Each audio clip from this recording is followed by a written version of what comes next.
Aujourd'hui, je vous emmène dans Piémont, l'appellation Barolo, donc 100% Nebbiolo, ce cépage typique de la région, dans un domaine qui aujourd'hui fait partie des top domaines de l'appellation, c'est le domaine Giambattista Brulotto. Alors, Giambattista Brulotto, c'est l'instigateur du domaine familial qu'il a repris en main dans le courant la deuxième moitié du 19e et l'a dirigé pendant 50 ans. Aujourd'hui, c'est son arrière-petit-fils qui s'occupe du domaine et ça fait partie des domaines phares de l'appellation Barolo. Alors, j'en parle parce que je vais participer à une dégustation de vin italien avec trois compères, trois amis, dans un restaurant qui accepte que nous apportions des bouteilles. Bon, on piochera une bouteille dans la carte, mais chacun apporte à l'aveugle une bouteille de vin italien. Et bon, j'avais en tête de faire goûter à mes amis ce formidable domaine qu'ils connaissent ou pas de réputation. Je suis sûr qu'il y en a au moins un qui le connaît. Les deux autres, je ne sais pas, donc on verra. En tout cas, c'est une découverte à l'aveugle. Je vais avoir aussi le plaisir de déguster trois autres vins italiens, dont un, d'après ce que je sais, c'est un Brunello di Montalcino, une riserva de je ne sais qui. Donc voilà, ça va être la surprise. Donc, ce Brulotto, c'est la cuvée Acclivi, qui est une des grandes cuvées du domaine. La cuvée la plus connue, c'est Monvigliero. Monvigliero est un monoparcellaire, donc c'est un seul cru. Là, en l'occurrence, tous sont sur Verduno, la localité connue là, dans Barolo. Mais cette cuvée Acclivi est en fait un assemblage de trois parcelles, dont des vignes en provenance de Monvigliero et de deux autres parcelles. Bien, alors 2019, c'est une très grande année.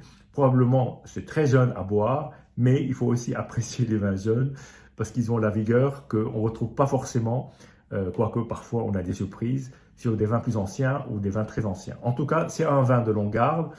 Je n'ai qu'une bouteille. C'est l'occasion de la partager avec mes amis. Bien.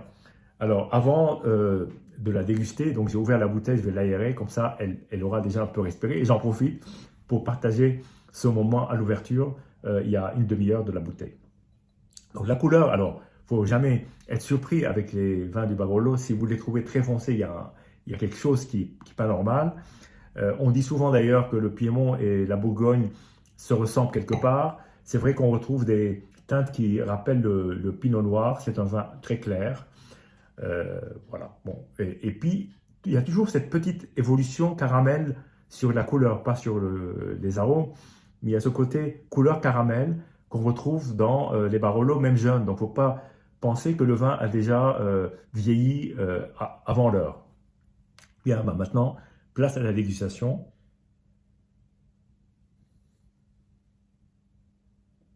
Alors déjà, le nez formidablement épicé, superbement épicé. Plein d'épices. Euh, alors, assez étonnamment, par exemple, je décèle de la gentiane, mais aussi des épices type provençal.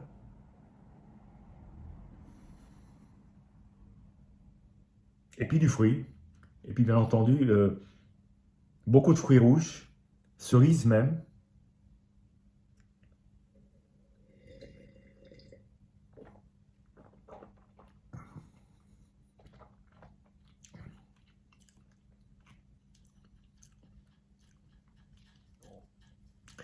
Alors, l'attaque est très bourguignonne, et après, ce n'est plus du tout bourguignon.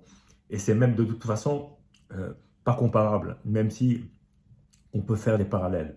C'est pas comparable parce que il y a, il y a beaucoup de tanins par rapport à ce que on peut déguster le plus souvent en Bourgogne. C'est assez floral. Au nez d'ailleurs, ça l'est un peu. C'est pas très très très floral. C'est pas aussi floral que certains bourguignons, mais il y a quand même ce côté floral qui est extrêmement attirant.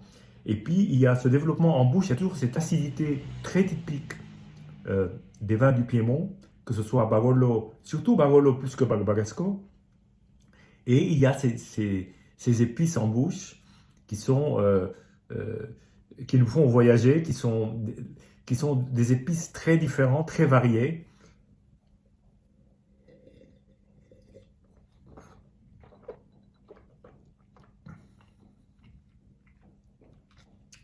c'est un très très beau vin. Alors ça me console par rapport au Montbigliero que j'ai dégusté il y a peut-être 2-3 semaines, euh, qui était totalement bouchonné et que d'ailleurs, dont j'ai rendu compte sur ce canal. C'était une grosse déception parce que j'en attendais tellement, c'était en 2009. C'est une bouteille parfaite, je pense qu'on va se régaler. Une attaque d'une grande fraîcheur, tout de suite sur le fruit, et ensuite, il y a un côté floral et épicé qui se développe en bouche, avec ces tanins et cette acidité, des tanins qui ne sont pas encore fondus, mais qui sont quand même très fins.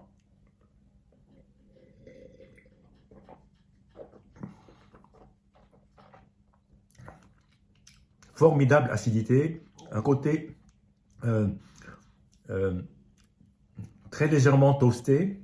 Alors, ce vin est grappé, comme peuvent l'être certains Bourgognes, mais c'est de plus en plus rare, comme par exemple les vins de Méo Camisé, ou comme l'étaient ceux d'Henri Jaillet. Est grappé, il est ni collé ni filtré, donc ça pourrait presque faire penser à de la philosophie d'Henri Jaillet. En revanche, pas de fût neuf, c'est d'abord des longues fermentations, très longues fermentations, et ensuite c'est dans des grands fûts tronçonniques, et donc ça donne un vin où on sent un peu l'élevage, mais c'est des notes très fines, très subtiles, très légèrement toastées. Puis il y a ce côté à la fois floral, épicé, puis c'est une belle acidité qui soutient le vin avec une assez belle longueur en bouche. Et finalement, c'est un vin très suave, mais intense et nerveux. Voilà. Santé et à bientôt. Même les bâtiments, des sociétés légales, déclarées. Me voilà après donc cette dégustation où j'ai apporté ce Boglotto, et je voulais vous rendre compte de ce moment que j'ai passé avec mes 3 amis dans un restaurant qui est tenu d'ailleurs par Geoffroy, qui est un restaurateur, et Juliette, sa compagne, tous les deux extrêmement portés sur le bon vin. Donc nous avons passé une soirée absolument phénoménale dans ce restaurant parce que nous étions passionnés. Nous avons partagé ce que nous avons apporté. Nous avons commandé une bouteille à la carte, mais ensuite Geoffroy et Juliette nous ont régalé avec d'autres flacons. Donc c'était un vrai festival. Alors nous avons commencé par un blanc pour faire suite à ma grande dégustation Bourgogne-Aligoté. J'avais très envie de faire goûter à mes amis un Bourgogne-Aligoté de l'Alexandra Couvreur. Alors Alexandra Couvreur est la fille du grand, on va dire, faiseur de whisky français, donc du même nom. Et donc Alexandra travaille des vieilles vignes et fait une cuvée unique, qui est une cuvée donc de Bourgogne-Aligoté, qui est absolument extraordinaire, d'une tension, avec une très belle acidité, une présence en bouche, une longueur en bouche. Je dois dire que ce vin était vraiment absolument superbe. Et ensuite, nous avions 4 vins rouges, dont le mien, dont le Boglotto, et il fallait essayer d'élaborer un ordre de passage de ces vins.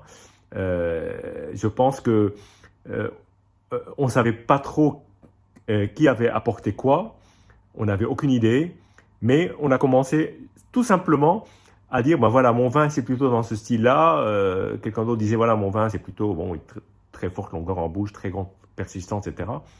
Donc du coup, nous sommes mis d'accord sur un ordre pour faire en sorte que ça aille peut-être crescendo en termes de corps et de présence en bouche. Donc parfois, souvent, les vins les plus fins, quand je dis les plus fins, les plus délicats plutôt que fins, parce que tous les 4 vins étaient très fins, mais les plus délicats sont plutôt à boire en début, et puis les vins, on va dire, les plus forts en termes de structure et de matière, plutôt vers la fin.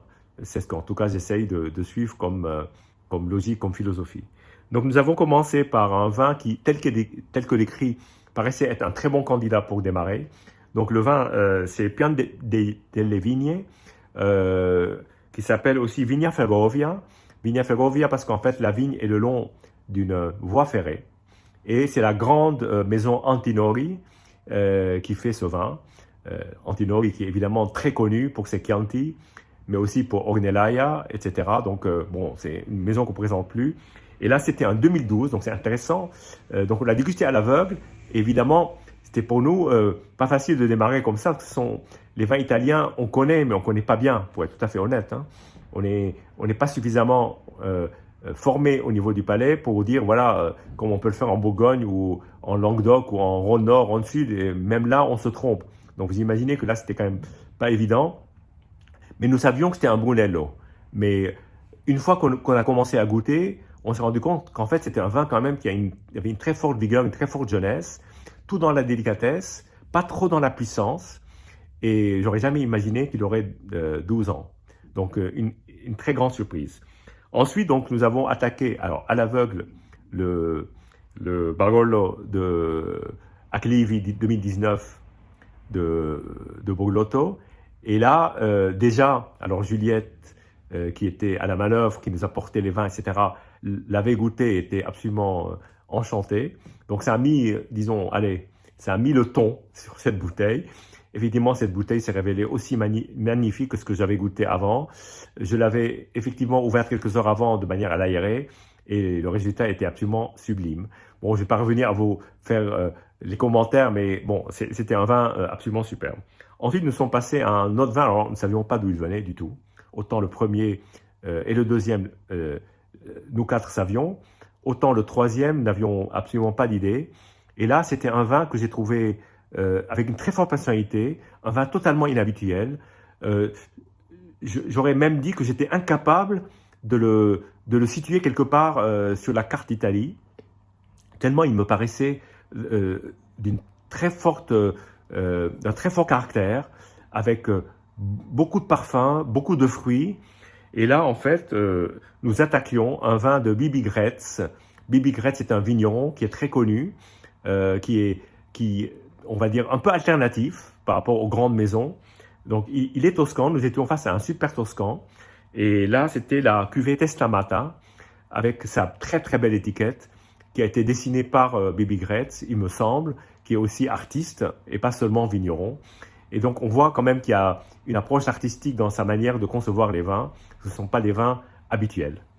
Et le quatrième, bah, c'était un vin qui nous a énormément surpris très vite, parce que c'est un vin qui avait une telle structure, une telle matière, qui était absolument impressionnante, et avec un côté vin cuit presque pas Porto, mais un côté un peu Porto, mais sans le côté comment dire, sucré, parce que c'était un vin naturellement sec, mais puissant, d'une puissance qui m'a rappelé certains vins californiens de sine qua non, parce que je trouvais qu'il y avait ce même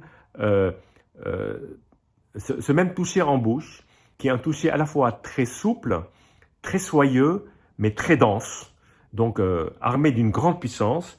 Donc là, c'était un Amarone della Valpolicella de Riserva, donc Classico Riserva 2009. Alors, ce sont des vins très rares, que peu de gens ont eu la chance de goûter, et je remercie mon ami Vincent d'avoir pensé et à apporter ce vin, d'avoir partagé avec nous. En tout cas, c'était une grande expérience. Alors, nous pensions nous arrêter là, mais évidemment, tout ça a été ponctué par un repas absolument fabuleux du restaurant. Alors, nous avons attaqué en entrée, alors même avant l'entrée avec le vin blanc, donc le Bourgogne aligoté, nous avons attaqué un carpaccio de noix de Saint-Jacques avec du caviar, qui était absolument superbe. Donc c'était le caviar de Caviari, magnifique. Et ensuite, pour commencer par des entrées, nous avons partagé du foie gras avec du vin rouge, chose qui s'est révélée très intéressante, mais aussi de la terrine. Donc nous avons combiné les deux. Donc c'était une très très belle expérience. En particulier avec le Testamata, j'ai trouvé que le foie gras allait très bien avec ce super toscan. Et ensuite, alors pour les plats, nous sommes restés sur des classiques.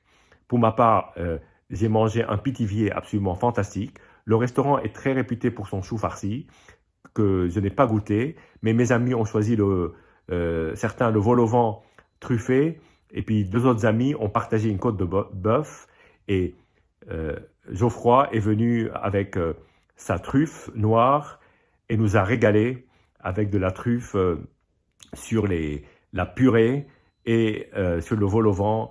Et donc nous avons été, on va dire, allez, embaumés par le parfum de la truffe. Et on retrouvait certains arômes truffés dans les vins, et en particulier le Quintarelli. Et donc c'était une harmonie absolument totale. Donc la soirée pouvait s'arrêter là. Bon, évidemment, il y avait les frites classiques pour aller avec la viande de bœuf, des frites absolument extraordinaires maison. Ben non, nous avons commandé à nouveau une pièce de bœuf pour poursuivre le plaisir avec ces vins-là. Et là, nous avons eu l'immense joie de goûter un vin à l'aveugle, qui était en fait, on l'a tous pris pour un bordelais, on l'a tous pris pour un vin de cabernet. C'était un vin bordelais, mais c'était pas un cabernet, c'était un merlot, bien au contraire, c'était un vieux Lafleur Pétrus. Je dis un vieux parce qu'il avait 25 ans d'âge, enfin même 27 ans d'âge, puisqu'il est de 97. C'était une énorme surprise, parce que j'aurais pas cru qu'un vin comme celui-là puisse tenir aussi longtemps sur une année qui n'est pas forcément une des grandes années, mais qui est une année, on va dire, entre deux. C'était absolument superbe. Et puis, d'autres surprises sont venues avec deux blancs. Un premier blanc qui est absolument étonnant.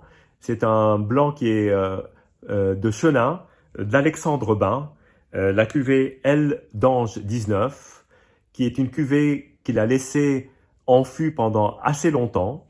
Donc une cuvée assez unique. Là, on avait toute la puissance du Chenin qui s'exprimait avec une vitalité et une force absolument incroyable.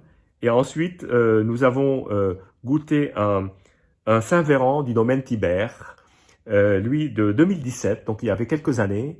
Il était incroyablement jeune encore. Donc là, on est sur du Chardonnay, dans le Mâconnais.